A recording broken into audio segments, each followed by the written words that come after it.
And hello and good morning. Good afternoon, good evening, wherever you are in the world. I wish you a good day. I'm David Bowles, and this is Bowles.tv. It's Bowles.television. BULES.tv.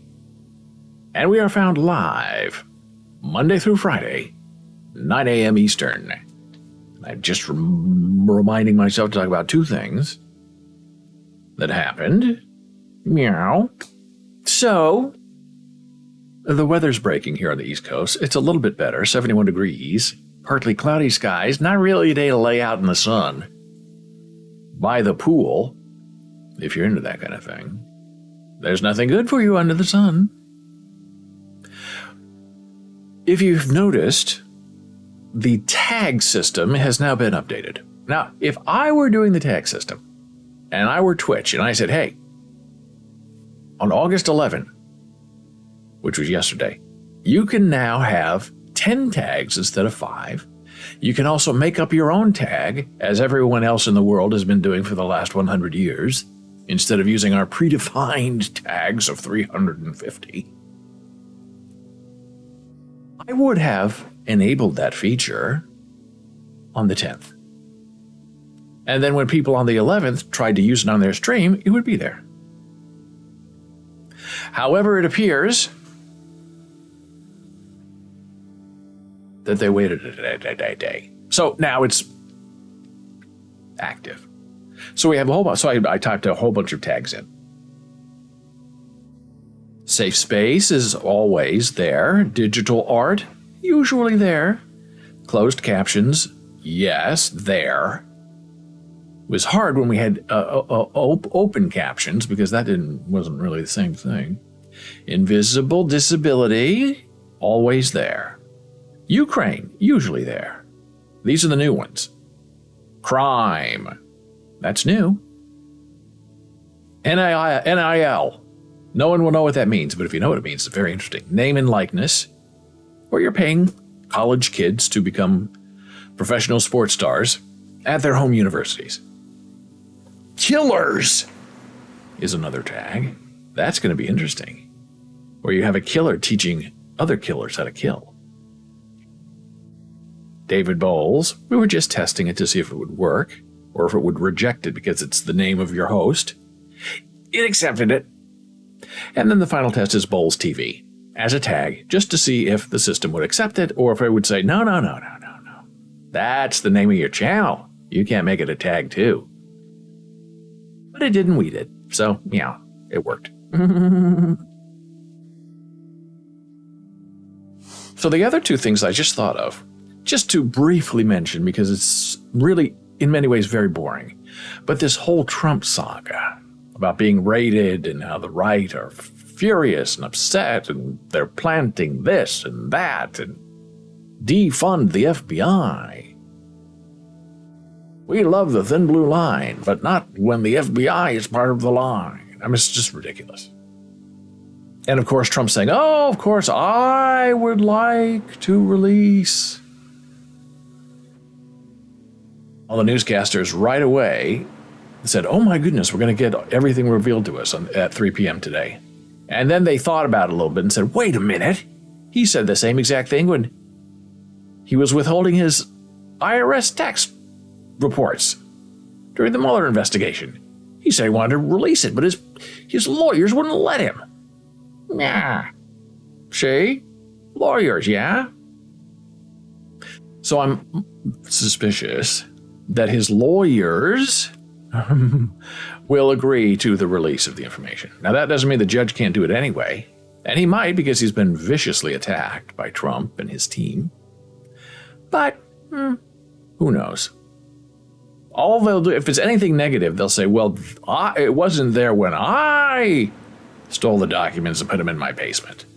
The FBI must have put it in there just to get me in trouble. Hey, it's Miss Dora saying good morning. Oh, she's back with a vengeance, and we're happy to have her. Here's a dad joke to welcome Dora. Hey, did you hear about the submarine industry? It really took a dive. ...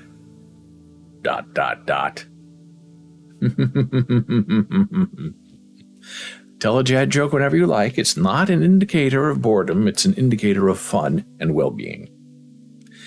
So another thing that just happened is on Reddit 8 months ago, I was trying to get this audio working for this live broadcast. And we were moving from Mac to Windows 11, and there's an audio problem that I can't figure out between the great microphone I was using then and the microphone I'm using now. And so I was asking in the Elgato group, hey, I have the XLR, which is the good kind of microphone input from Elgato, but I can't make work. There's no audio going from Wavelink software from Elgato into OBS, our streaming software. I couldn't figure it out. Nobody helped me. I gave it up. Oh, Dora smiled at our dad joke, which is better than what we usually get from anybody. And so I gave up and bought the Wave 3 microphone. Oh, our water's ready in case you can't hear that. In case you do hear that, the hot water is now perfectly temperaturized. And I couldn't make the XLR work, but the Wave, which we had our reverb problems, that's all fixed. So I answered the person this morning and said, I could not figure out the XLR. And I'm still disappointed about it because I had a really good high-end microphone that sounded wonderful on a Mac, but I could never get it to work on a Windows 11 machine. So I just compromised and got a Wave 3 microphone, and I do it that way. So we'll see if that person responds, but I know they're not going to be happy because if they have an XLR mic and they already spent $175 on the XLR input from Elgato, they're not going to be happy. And the XLR input thing from Elgato is very sleek. It really is very nice. And easy to use. It just doesn't work.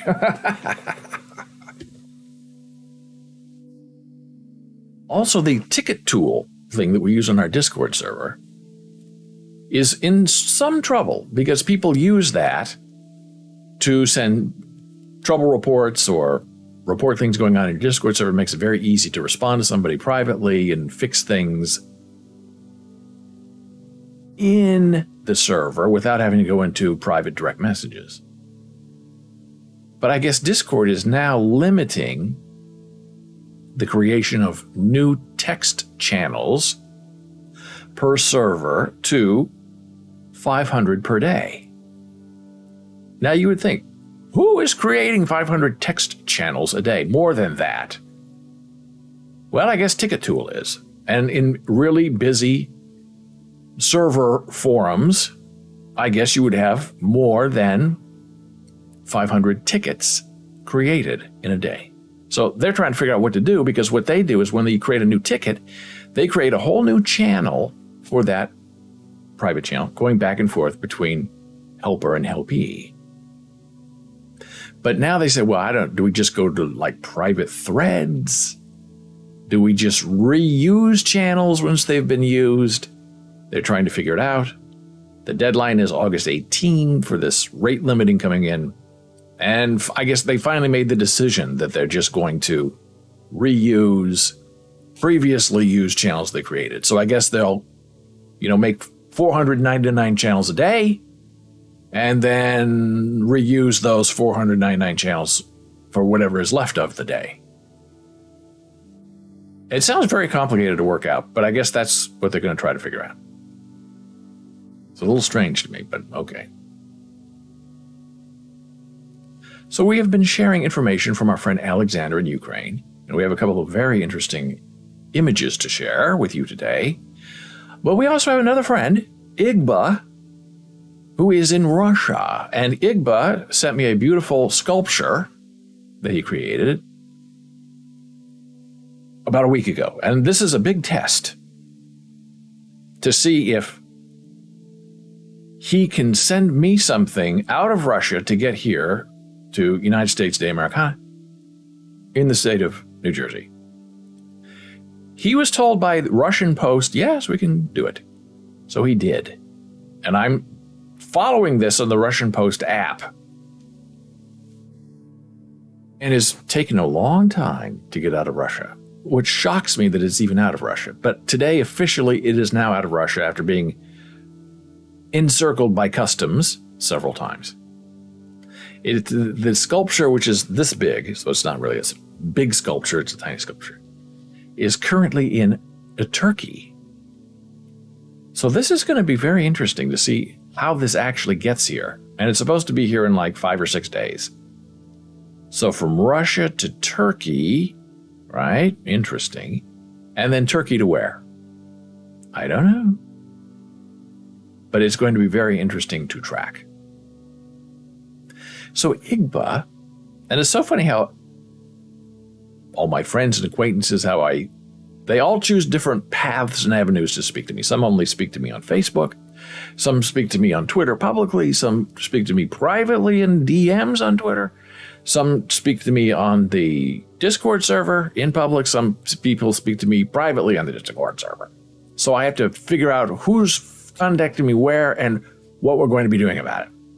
So Igba used to publish on our Discord server a lot of stuff like his NFTs. And then he stopped, I guess, because he wasn't getting enough sales or something. And now he just talks to me in private messages. But he's now expanding his artwork, I guess, from NFTs, in that he's also collecting, NFTs. He's now doing these sculptures, and he posts some videos and photographs on Twitter of what he's doing. Very interesting stuff. And he's also expanding his new empire, I guess, into different ways of selling.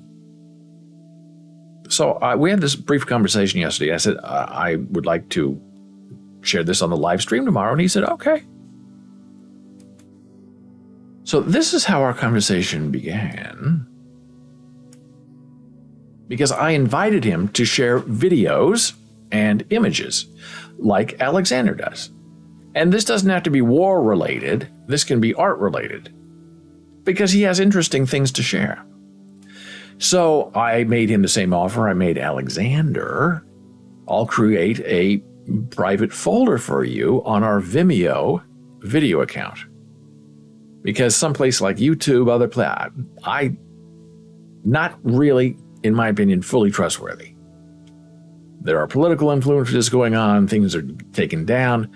I find in my long experience with Vimeo that they pretty much leave you alone. Now, I'm not talking about, copyrights or DMCA, all that's enforced, but topics, titles, content, they don't bother you.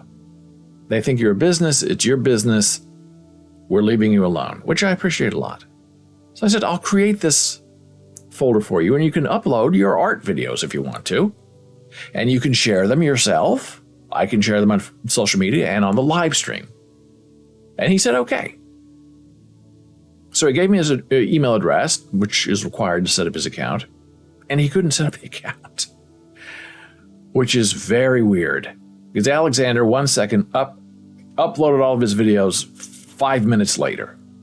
Is this because of where our friend Igba lives? Is there some kind of block that will not allow him to complete the registration? I don't know. He sent me a little video about it, which I'll show you. But I'm thinking, So I said to him, I know you're sent a login link to set up your account. Send it to me, that link, and I will set it up for you. And then I will send you the information, and you can go in and change the password. He said, okay, but let me try again tomorrow. I don't have any Wi-Fi internet connection in my workspace, work shed, artist studio. Wait till I go back in the house. Okay. So this is what he said when I made that offer of creating a folder for him. Hey, I'm happy to share videos and photos with you. Also, I do not forget to work on the collection Universe Igba. Now remember, he's writing in Russian, translating it, posting it in English. All of the onus, responsibility on these translations and communication are unfortunately on them, not on me or probably the rest of the world for Alexander Enigma. So that's having a deaf wife and having a lot of deaf friends, and their first language of record is American Sign Language, and they have to learn English, or they come from a foreign land to live here, and they have to learn English. I understand the translation problem. I'm on your side. So Igba also says, I also made some rearrangements. I have a lot of sketches saved up, and I want to add 30 new pieces to his NFT collection, I believe is what he's talking about. I sent another application to join SR. Now, I couldn't figure out what SR was, but I had a feeling I knew what it was. Just a little Google search on SR and NFT, and that is Super Rare. And I know that website. It's very nice, very elegant, but I guess they're very restricted on who they allow to sell on their site, because it's supposed to be like the best of the best. But looking at some of the stuff on the Super Rare website, I'm thinking it's expensive and it doesn't look that good. So I'm hoping our friend Igba will have success. But again, where he lives, where he's coming from, there is resistance to having anything to do with Russians. Fortunately or unfortunately. And Igba continues to say, but most likely it only takes people who are close to the curators. So that's interesting. So he's having trouble getting on Super Rare. He doesn't think it's because of him or his artwork, which I agree because he has very deep art work. He thinks you have to know people to get in there, which I think is probably true. By acquaintance. I am mastering modeling and making sketches for new stones. Now I will show you a photo. I love that phrase. So this is what started this whole conversation, because I said, I want to show this on the live stream. Is it okay? And he said, yeah, it's okay. So these are his sketches, right, for his NFTs that he wants to sell. Hey, Sabet sells his early doodles for big money. These are the stones that he finds, I guess, in his yard, and then he takes a little tool, an electric tool, and then carves them into interesting faces and shapes, sort of mini Easter Island heads, is what it feels like to me. But I love that. I love the inspiration. He's expanding into this. He's going to start selling these sculptures online. That is part of his master plan. And then I say, meow, meow. Great. Oh, there's his email address. Upload a video. But there's something else he said that I thought was very interesting about what his future plans are. Now, this is where we're having trouble getting him on. This is what I'm showing him, and this is the movie that he sent me that shows what happens when he tries to, and it's very hard to see, when he tries to register for his Vimeo account. He's in, he clicks yes, join Vimeo, join with email. Now, I tried to tell him, look, you have to fill in this, and I tried to say this as simply as I could for translation. You have to put in your first and last name. You have to enter a password. And then, because your email address is already there, and then click join with email. Right? But look at it again. And you can see he's not filling that in and clicking on join with email. You have to fill it in and then it's done. You're in. He said he does enter his first name and a password. It's still not working, but I don't see it there. Now, something else he said that was very interesting, if I can find it. Aha, here, he's talking more about his art. This thing. Oh, yeah, here is where it really started. Okay, this is yesterday. Hello, David. That's the first time he's used my name. Usually he calls me dear, which is fine. I noticed that's a very common translation for the Ukraine NFT artists and some of the Russian artists. They don't say friend or your first name. They use dear. I haven't said anything because I understand what he means and what they're doing. It's not a big deal. But first time use of David. Hey, David. I want to tell you, I'm currently taking a 3D modeling course. That's cool, right? I am one step closer to creating physical silverware. Now, I asked him about that. Does he mean silverware as in like knives, spoons, and forks? Or does he mean silver wearable like jewelry? And I think he said, I mean silverware that you eat with. I want to thank you for your support. I'm getting closer to my dreams. Thanks to you. I want to wish you a great day. So I asked him about the silverware. He said, this is one of the areas I want to implement, as well as products from stone, is carvings, digital art, and making masks, which is very interesting as well, and other areas. I'm passionate about creativity. It's not just a job, it's my life. I understand there is too little time to do everything. Through some sales, I am discovering new things.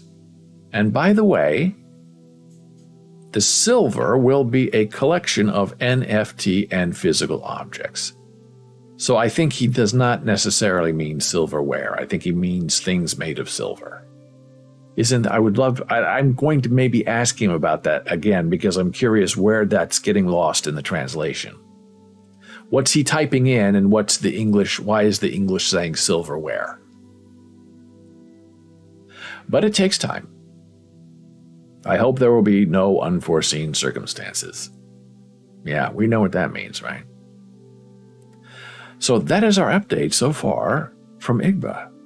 He seems to be doing really well. I was very concerned when he had to go back to Russia, but he seems to be selling NFTs, expanding his empire.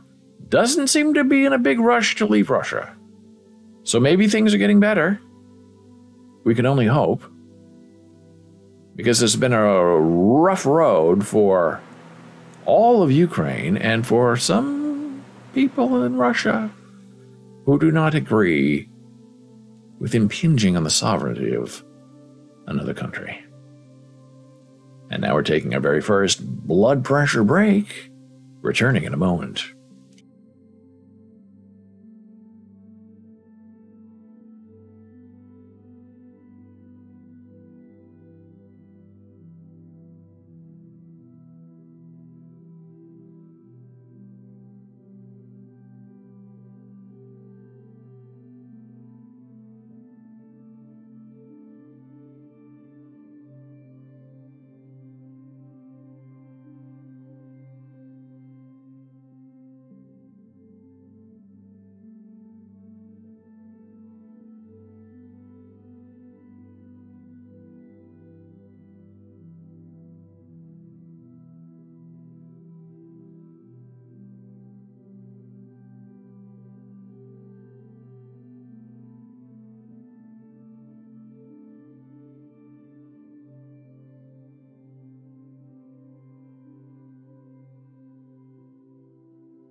And we are back from break. This is Bowls.tv. Bowls.television. Coming to you live Monday through Friday at 9 a.m. Eastern. Well, while we're on break, Gordon posted a Twitter link, to Zach Bornstein.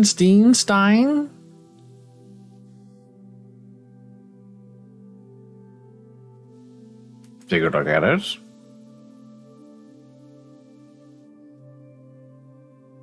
Oh, Artistore's having stream problems. Yeah, sometimes it gets a little wonky. And if you're watching on your phone, we know where the problem probably is.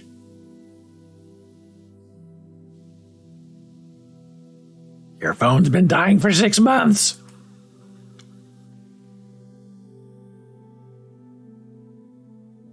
Hey, Zach says, Trump has to be one of the first cast members of Home Alone 2 to sell stolen nuclear secrets to the Saudis for $2 billion. Aye, it's true, it's painful. You know, something strange went on. I never understood why there wasn't a bigger outrage or a deeper investigation into the hidden server that was connected to a Russian bank. Was it in Trump Tower, during the campaign room, with communications going back and forth? I never understood why that wasn't deeply, deeply investigated. Because something weird's going on.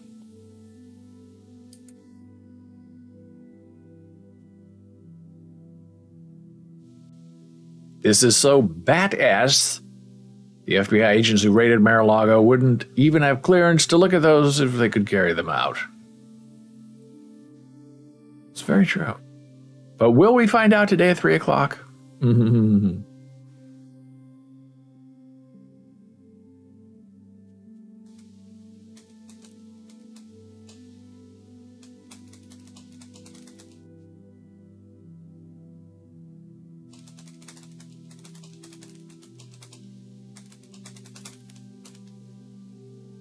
There's only one way to find out the answer. Will we find out what happened with Trump today at 3 p.m.? Magic 8 Ball says, in due time, young Padawan. That's not a good enough answer. I should have phrased it differently.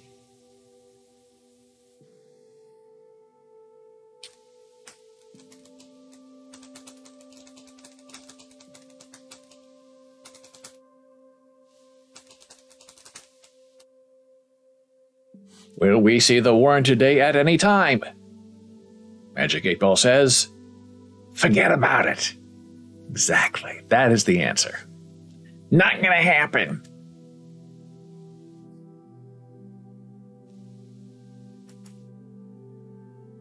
Replying to Zach, is this true? Do we know he actually sold the documents? If he sold them, then why would he still have them? Explain it to me. Oh my gosh. See, this is just like Reddit. Where Gordon, sweet personality Gordon, goes into the font section, asks about a dead cat's gravestone. Hey, what font would this be? That's not a font, that's a chiseling. And then we have sweet Zach, just saying, hey,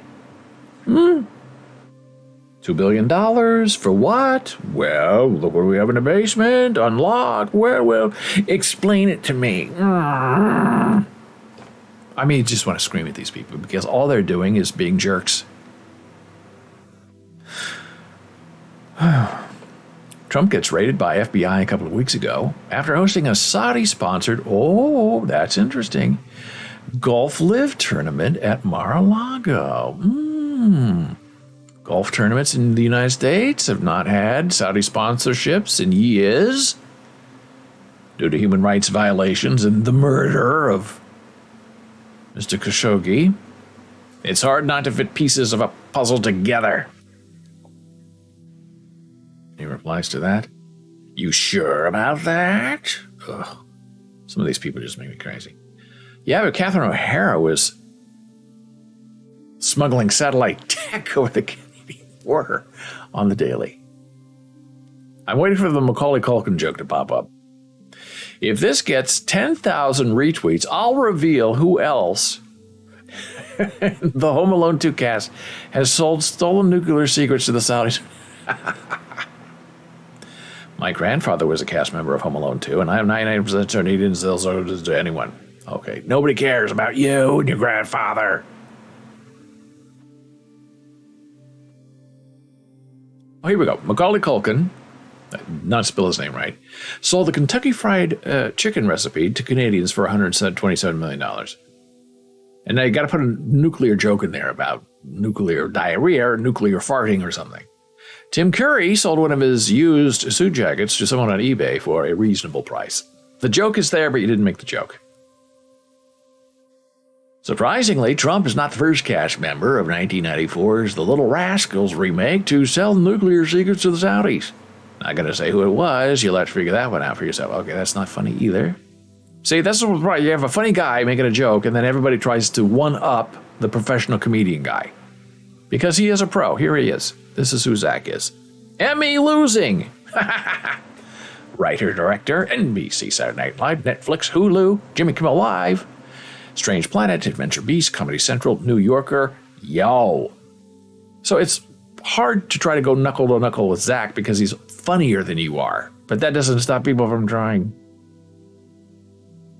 Can anyone link any articles? I haven't heard anything since they raided his Florida house. Oh, come on now. We don't talk enough about the time Catherine O'Hara sold tanks to Central American rebels.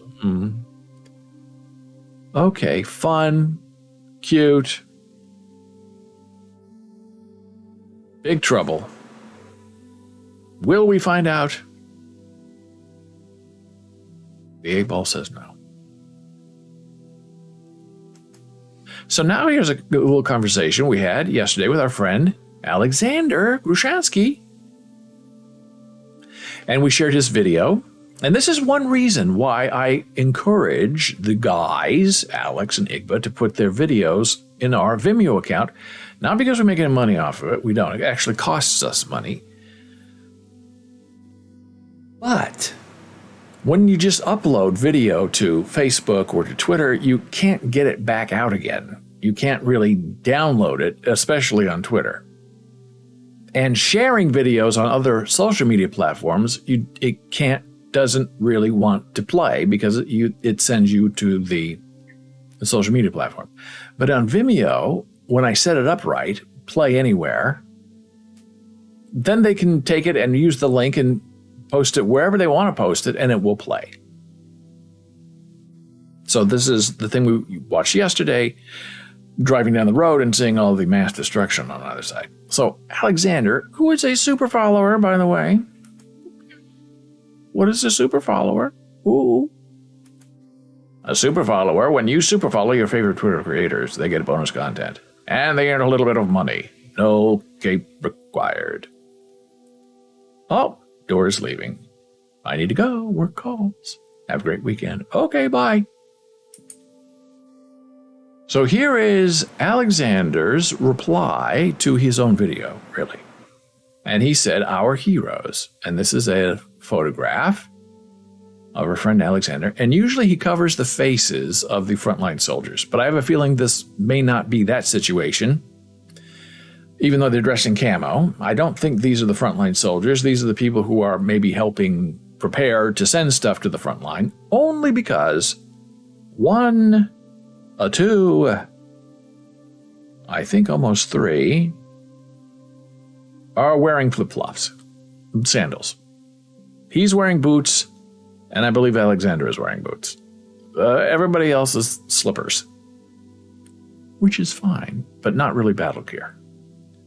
So I saw this, and I'm used to the Russian flag with blue on top for the sky, gold on the bottom for the wheat fields of Ukraine. And all these guys in Ukraine in their camo outfits are holding a red flag on top and a black part of the flag on the bottom. I was confused. So I asked him, what's going on with the colors?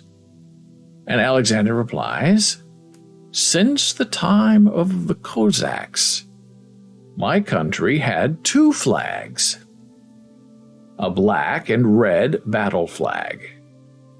If you spill red, the color of blood, on an ordinary flag, it becomes black and red. Now that is a wow to me.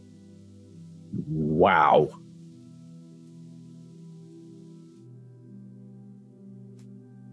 And this is a larger photograph of that beautiful, fascinating flag. I don't know whether they're not using this flag for everything, because people will say, wait a minute, that's not the Ukraine flag. Oh, yes, it is. It's all blood. Wow. Now, the other thing, just because I'm sort of pedantic about some things, was his use of the word Cossacks, K-O-Z-A-K, because I always thought it was Cossacks, C-O-S-S-A-C-K-S. Well, English, Ukraine translation. However, in Ukrainian, it is K-O-Z-A-K. The name Cossack is derived from Turkic Tezak, free man, meaning anyone who could not find his appropriate place in society and went into the steppes where he acknowledged no authority. In European sources, the term first appears in a dictionary of the Cuman language in the mid-13th century. Cossack is also found in Byzantine sources and in the instructions issued by Italian cities to their colonies on the Black Sea coast, where it is applied to armed men who were engaged in military service in frontier regions and protected trade caravans traveling through the steppe routes. By the end of the 15th century, the name acquired a wider sense and was applied to those Ukrainians who went into the steppes to practice various trades and engage in hunting, fishing, beekeeping, the collection of salt and saltpeter, and so on. And to that I say, that's a wow. I had no idea. And I love learning about it. And finally, Alexander sent me this wonderful, beautiful photo. We saw this in video form yesterday. This appears to be taken a little bit higher up of the double rainbow. And I told him, when he sent me the video, that's a double rainbow, you know. That's very, very special. He didn't seem to understand because he usually replies. He sent me this yesterday as an image in a private message. And I said, that's an even better photo of 1, 2, double rainbow. That is very unique and very special. And again, he didn't reply to me. So I guess a double rainbow doesn't translate well. And maybe he doesn't even know it's a double rainbow. He might not see that there are two rainbows there, making it a double rainbow.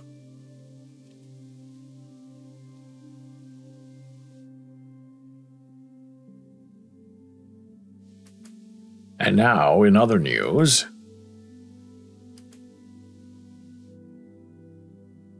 this popped up this morning, which is very difficult to understand. It's preliminary research, but it's really interesting in what it can do. New neural network detects fakes in social media. And it's complicated, but it's very short. Rudin mathematician in collaboration with scientists from Korea, Pakistan, and Saudi Arabia. Now, isn't that interesting? Korea, Pakistan, and Saudi Arabia, those three are getting together to figure out where the fakes are coming from on social media. That alone is very interesting. They created a neural network that can detect fakes in news reports on social media. Unlike analog analyzation, the new model takes into account more characteristics such as post readability and user popularity. That improves the accuracy of the forecast. The accidental or, malicious dissemination of misinformation on social media can have negative consequences for society, especially in emergency situations. In social networks, users exchange information with many readers and create a large amount of new information every second. However, social media posts are not always true. We know that. So, mathematicians have proposed a simple model based on the long short-term memory chain method, LSTM. The researchers proposed a new set of post characteristics, according to which the neural network ultimately makes a decision if it's true or not. Unlike the classical set of characteristics, the proposed model considers the readability of the post, reactions to it, because they can also have fake reactions, likes, retweets, the popularity of the user posting that information, and the post itself in context. Mathematicians used an open set of tweets which contained 6,000 true and false user messages during 5 emergencies, terrorist attacks, and disasters. All tweets in the database are marked as true or false after the fact.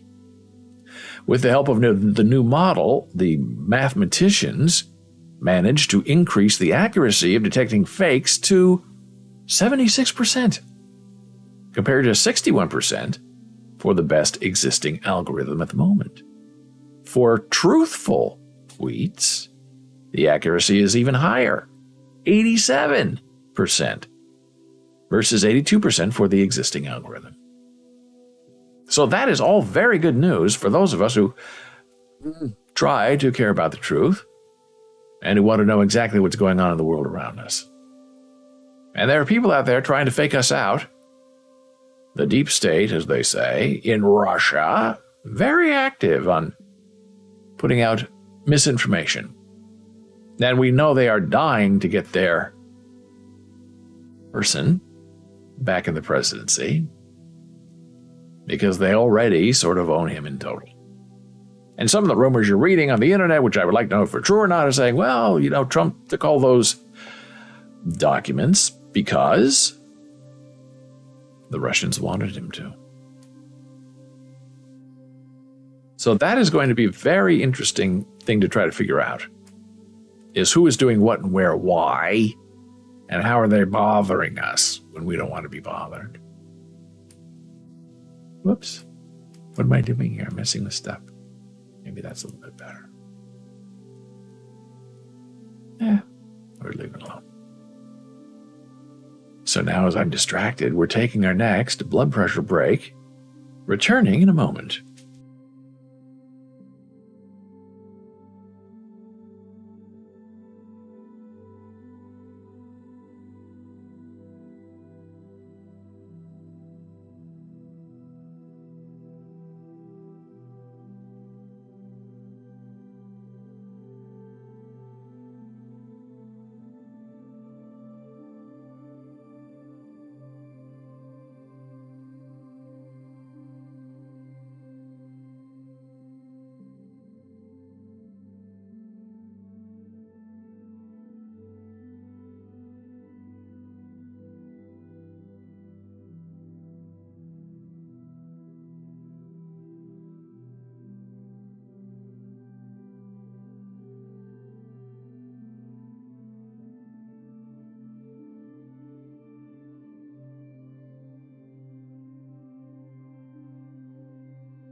And we are back on Bowls TV, BOLES.TV.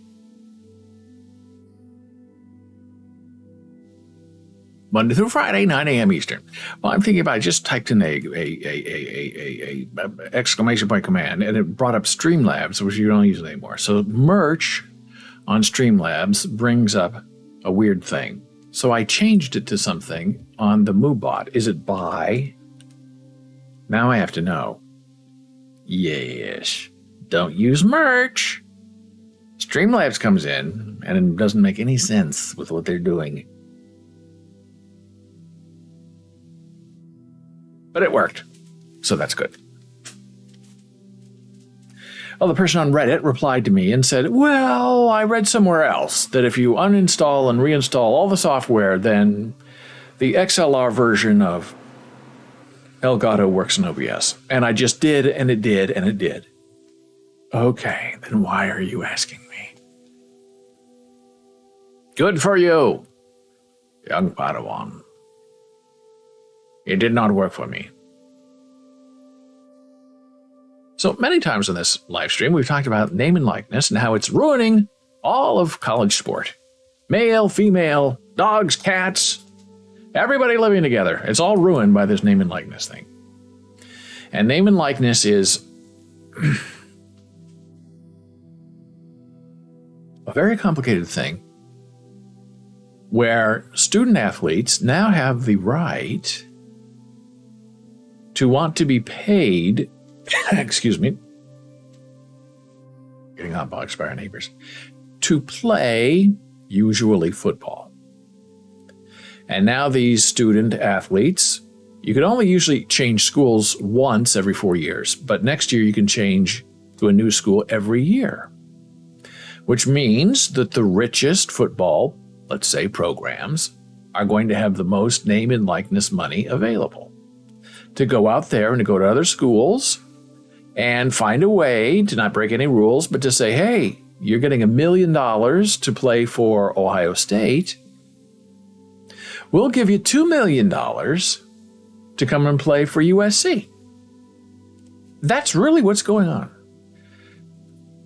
And we'll sell your shirt number, and we'll get you local deals, and you'll have a no-show job working at the car lot, where we're going to pay you an extra $1,000 for pocket money, and just come on over. So the question is, who regulates, who determines these NIL deals? Is it the university? Is it the student? Well, USC seems to think that they have set up a name and likeness deal, where everything goes through them. So they can control how and where the money is being spent. But there is an alumni group that is now banded together and said, we're also raising money, so we can control how and where we want our student athletes being paid and seen. It's very interesting. When USC partnered with an outside media company to launch Boulevard LLC, the hope was that it was a unique approach to facilitating name, image, and likeness endorsement deals for Trojan athletes, would help stave off the rise of a donor-run collective and keep USC out of the crosshairs of any future NCAA crackdowns. 2 months later, the Times has learned that a group of deep-pocketed USC donors and diehard fans are proceeding with their own name, image, and likeness operation against the school's wishes. Now, isn't that interesting? It's just so fascinating.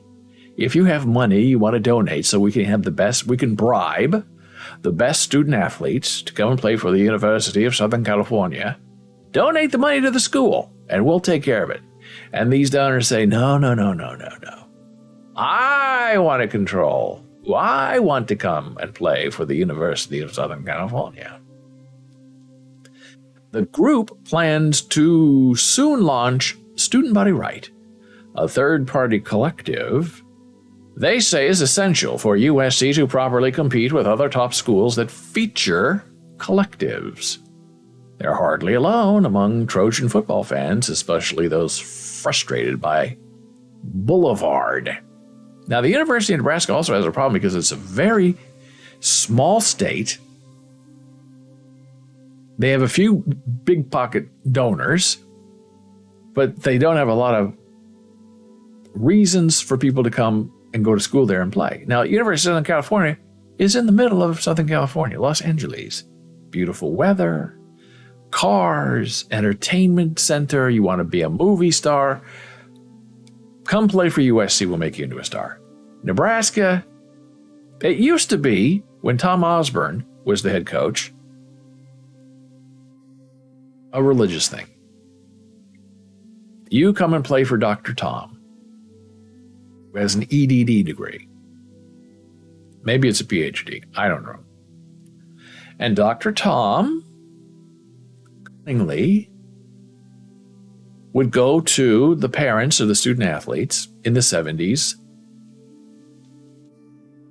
and sit down, usually in the South, with the mothers of the black athletes that he's trying very hard to recruit because he has enough big dumb white guys from Nebraska who are dying to play for him to be on the line. But he needs position skill players.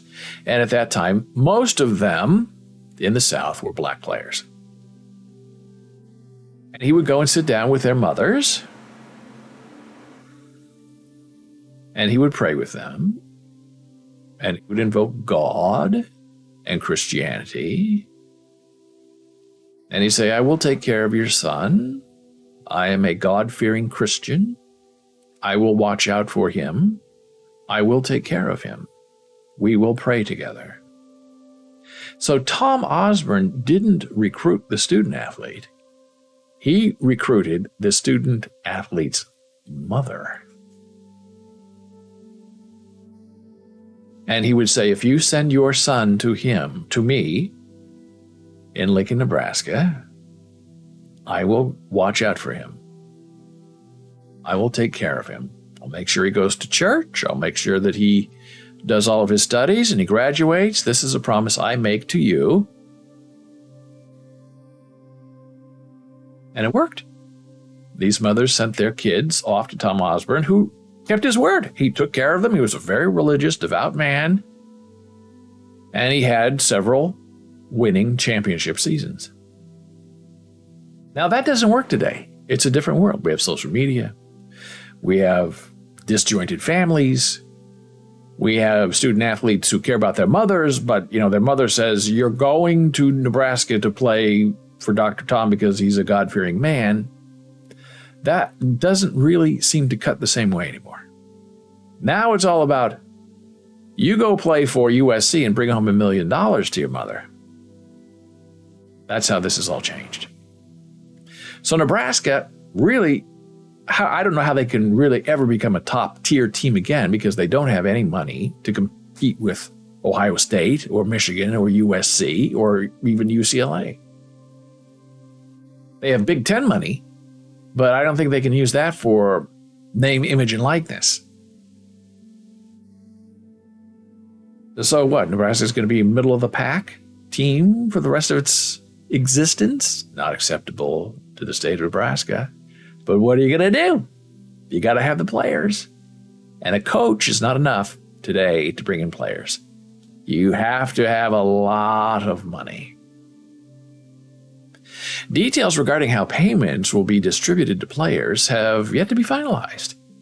But the collective's intent, the Borg Collective, is the equivalent of a base salary. Now, isn't that interesting? See, universities didn't want to pay students because then they're employees, and then they have to take out insurance on them, then they have to give them workman's compensation, and it's a big mess.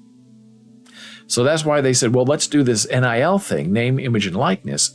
We'll pay them that way, but they won't be state employees or private university employees with protections and government things like that.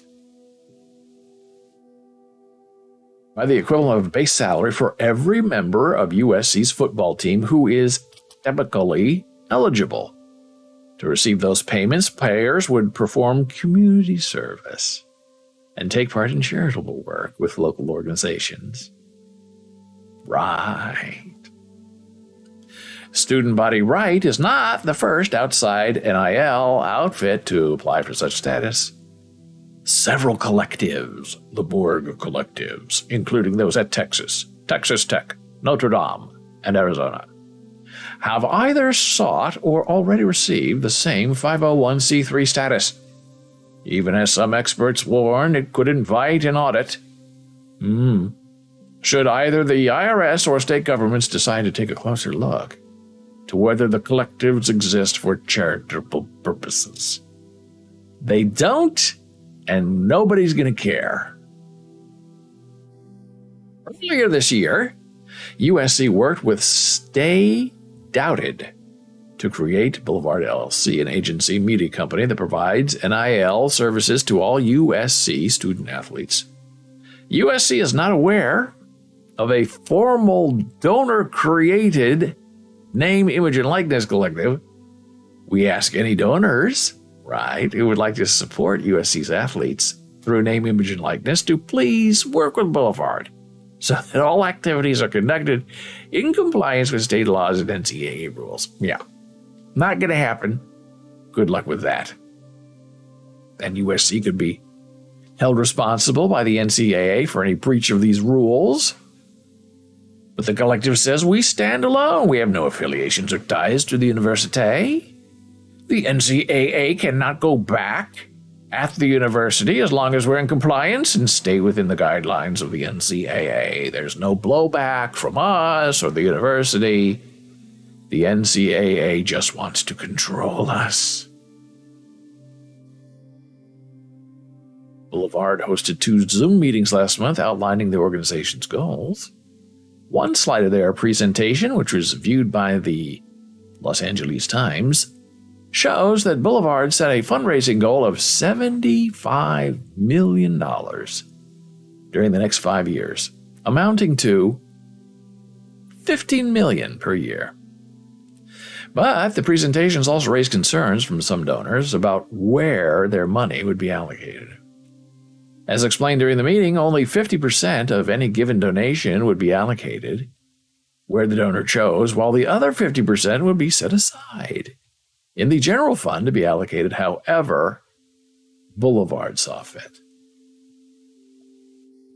And the collective says, we're not taking away from Boulevard. We're filling a gap of money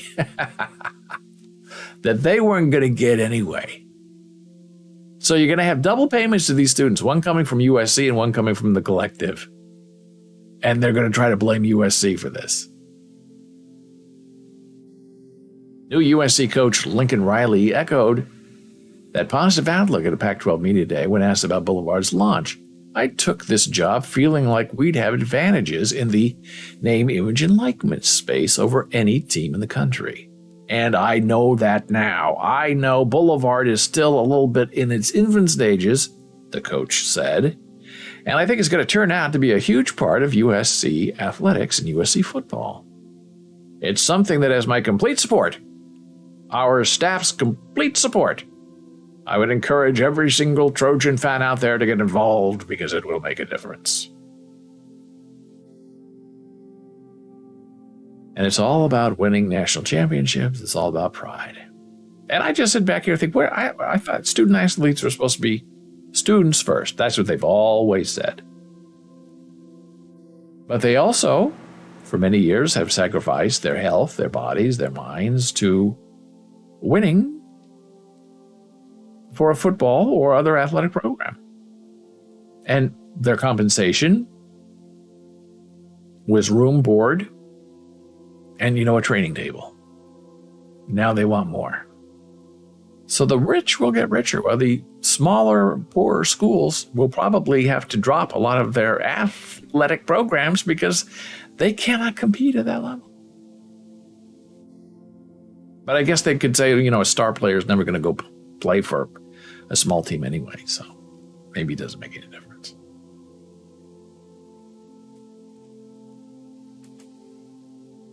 Now, this article, very interesting, hit this morning from The Intercept.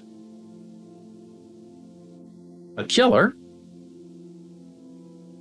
employed by the government, is now going around to police places and teaching cops how to kill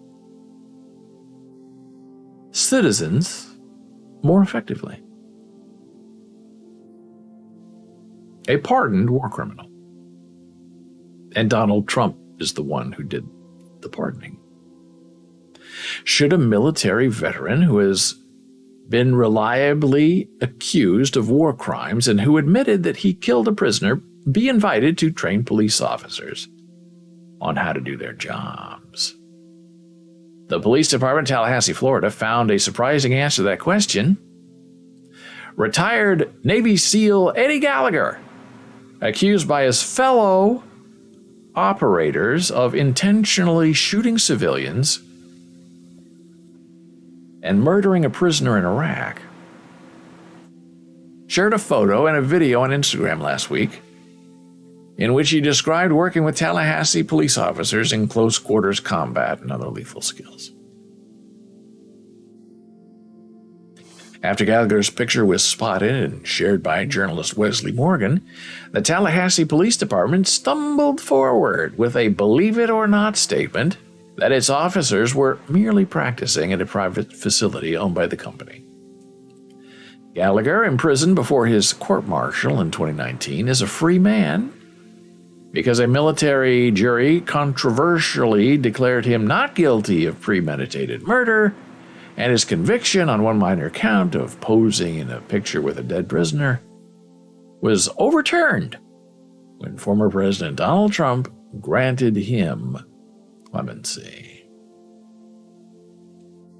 The conduct of this sort of thing, killers teaching how other people how to kill, is consistent with a decades-long meshing of military and policing. Really terrifying. A violent disaster in America. It all began in the 1960s and was stepped up during the so-called war on drugs, right? During Ronald Reagan. Just say no, said Nancy, and reached terminal velocity after 9/11. One of the most notorious signatures of this destructive process is the Pentagon's 1033 program, which since 1990 has distributed more than $7.4 billion in military weapons, including armored vehicles, grenade launchers, sniper rifles, to police departments across the country. Obviously not Uvalde, Texas. We have for years told American police officers to regard every civilian encounter as potentially deadly, and that they must always prepare to win that death match. It was always obvious to me that military tactics, training, and weaponry had little place in civilian policing. Theory goes, soldiers should be trained to kill, so they do not hesitate to pull the trigger and do not feel guilty about it afterward. Even in the military community, these theories were controversial and disputed by academics who believed that these trainers did not fully understand the dynamics or history of killing people in wartime. Lectures to police, grafted from military talks, emphasizing the danger of the job and the need for split-second aggression, even though policing is hardly the most dangerous profession in America.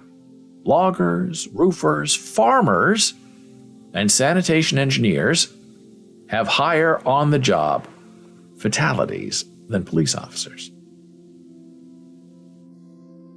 Video taken showed off an armored personnel carrier in Florida police, a camouflage-covered sniper, a squad of riot police marching into a V formation, and an armored bulldozer called the Rook. But don't blame the police for being over the top. The gear in the video is standard in police departments across the country. Really terrifying. War is not neatly contained in the space and time legitimized by the state. It reverberates in other terrains and lasts past armistice. It comes home in bloody and unexpected ways, and we have seen one of those ways, Eddie Gallagher giving shooting tips to cops to use against civilians. And all of this is whirling its way around the second rise of Donald Trump. And now we're taking our final blood pressure break of the day, returning in a moment.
And we are back from break. I'm David Balls, and this is Balls.tv. BOLES.tv.television, Monday through Friday, me, 9 a.m. Eastern. And hey, speaking of Jana Marie, she will be here with you live tomorrow at 11 a.m. Eastern. Talking about American Sign Language, some fun facts, just hanging out, having a good time, talking about things, sharing photographs from her past. It's a wonderful show that lasts about an hour, hour and a half. So join her if you can tomorrow here on Bowls.tv, 11 a.m. Eastern. Well, hey, it's Friday. We had a big week, big show, lots of heck going on, lots of fun to be had. So I'm ending the show today with what some may consider an esoteric topic, but this is a topic that I find absolutely fascinating. And I actually bought two of the books mentioned in what is an ongoing sort of review of a book, The Dawn of Everything. And this book report review that seems to be going chapter by chapter is hosted on Empty Wheel, Marcy Wheeler's website that has really been logging, documenting, and taking down Donald Trump. But the topic of this review is, as you can see, cultural differences in non-agricultural societies. What? Yes. Absolutely terrific stuff. And we'll just breeze through it in case it interests you in the long run. He's now on chapter 5, which is where I have joined him. In The Dawn of Everything, they examine the cultural differentiation between the people of Northern California and the peoples of the Pacific Northwest, the PNW. Now, right there, I'm attached because it's very interesting. It's cultural, it's agricultural, it's learning. It's what I call a symbiosis, but he has a very specific term for it that we'll learn in a moment. And it has nothing to do with Donald Trump. Or any kind of politics. It's just about what happened and why explained in a very specific context. It's refreshing. In the Pacific Northwest, in the centuries before the arrival of white people, that's the important part of this. The authors argue that societies define themselves by opposition to other nearby societies. Very interesting. They're doing this. We're not going to do that. We're going to do our own thing. We're not going to be like them. Now, you'd think you would imitate, steal, borrow, use what a successful society has. Oh, they're successfully doing this, raising cattle, so we will also raise cattle. But no, they're raising cattle, so we're going to raise ducks. This process of I'm not doing what you do is called schismatogenesis. Very interesting. They use the term cultural areas to describe areas where inhabitants share a similar culture. Cultural differentiation is the process by which the culture of a group of people evolves over time to be less like their neighbors. Right there, I'm stopping and I'm thinking, that is super interesting. And especially in big cities. I say, where we used to live, I could walk around the block and touch 5 continents. So the idea of the United States is where a tossed salad, we're a melting pot, where all cultures come together and we live as one. Not really true. On a micro version. This is the larger version in the Pacific Northwest. For example, the people of Northern California did not adopt agriculture, even though they were aware of the practice through contacts with nearby people who grew maize, squash, and beans. They grew tobacco and a few other crops, and the lands they occupied would easily have supported the practice. Similarly, they did not adopt a fishing life, as their neighbors to the north did. This process extends to things that have obvious utility. One group of Alaskans refused to adopt Inuit kayaks, while the Inuit refused to adopt their neighbors' snowshoe technology. Is it cultural pride? Is it cultural differences? Is it the want to be original? I think about this paragraph for a whole day and a half.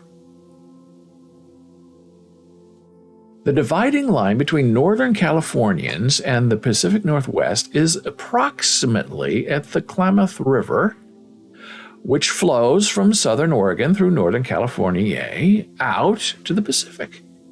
The authors prefer to think of the Californians nearest that river border as living in another mind-breaking idea, a shatter zone, where the two main cultural areas intersect. The area evolved its own culture, radically different from its neighbors to the north, and somewhat different from its neighbors to the south and east. The cultural differences between these two groups are profound, perhaps in part because they evolved over several thousands of years. The PNWs lived on salmon and other fish. They were experts at wood carving. Their totem poles and war canoes are magnificent.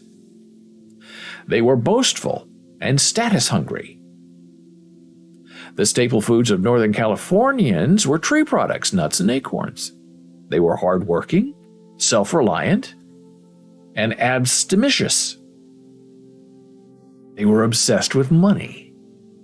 Their decorations were primarily textiles and basketry. The differences go on and on. Fabulous. One central difference is that the Pacific Northwest raided other tribes for slaves who were put to work so that chiefs and nobles were able to live indolently. The Northern Californians rejected slavery, presumably because they believed in self-sufficiency and living off the sweat of other people would be an affront to their honor. Over time, that sort of shatterzonism leads to vastly different cultures. The effects are both significant as slaveholding and seemingly trivial as the use of chopsticks instead of forks.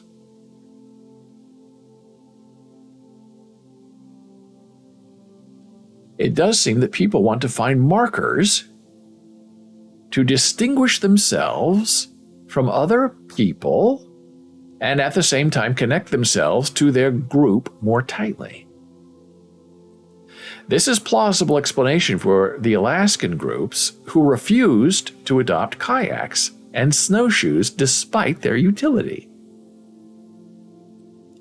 Maybe we can see it in the anti-vaxxers of today who risk a sickening disease and even death, rather than separate themselves in any way from their political comrades.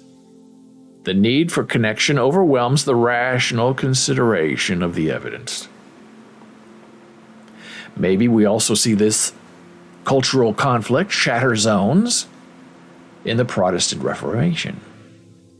In Northern Europe, the religious revolution begun by Martin Luther was a way for people to separate themselves from the corruption and greed of the institutional Catholic Church, which was increasingly obvious and oppressive. The schismatics claimed to be returning to true Christianity. Northern Californian elites showed themselves through their accumulation of wealth by individuals. At death, wealth was destroyed, not passed on to the next generation. Those elites argued against slavery and encouraged others to work hard for themselves and to be self-sufficient. But on the other side, the Pacific Northwest elites are identified by their hereditary wealth and titles, their prowess at war, and their largesse in the potlatch. They use their own status and the glory of war to encourage the behaviors that benefit them materially. And that, my friend, deserves a whole lot of thinking. The history defines the present and refines the future. And we see it happening in our cities, in our states, right here, in modern day America. Oh, I'm not going to be like them. I'm going to come up with my own ideas, not your ideas. I'm not going to share with you because my values are different. I'm hardworking. You believe in slavery. I don't. I don't pass on wealth. You do. You need a title. I don't need a title. It's a terrific book. Once again, the title is The Dawn of Everything. And it's available on your Kindle. Well, we've had a wonderful week together. Learned a lot of things. Traveled many passages and enlightened many pathways. I thank you so much for being here. If you would like to reach me, an email, ask me a question, make a comment, suggestion, david@bowles.tv. If you have a question or concern for the beautiful Jana Marie, you can email her, jana@bowles.tv. On Twitter, I'm @DavidBowles. Super follow to follow. On Facebook, regular old BOLES is our business page. Instagram, we're Bowles Books. On the TikTok, we are Bowles TV. Commissioner Gordon says, from Winter Garden, Florida, thanks for having us. And I hereby and duly reply, I'll see you in a day or two, and I'll have more ideas for you. And if you want to reach us on our Discord server where all the fun is happening, come on over. We'd love to see you, love to have you.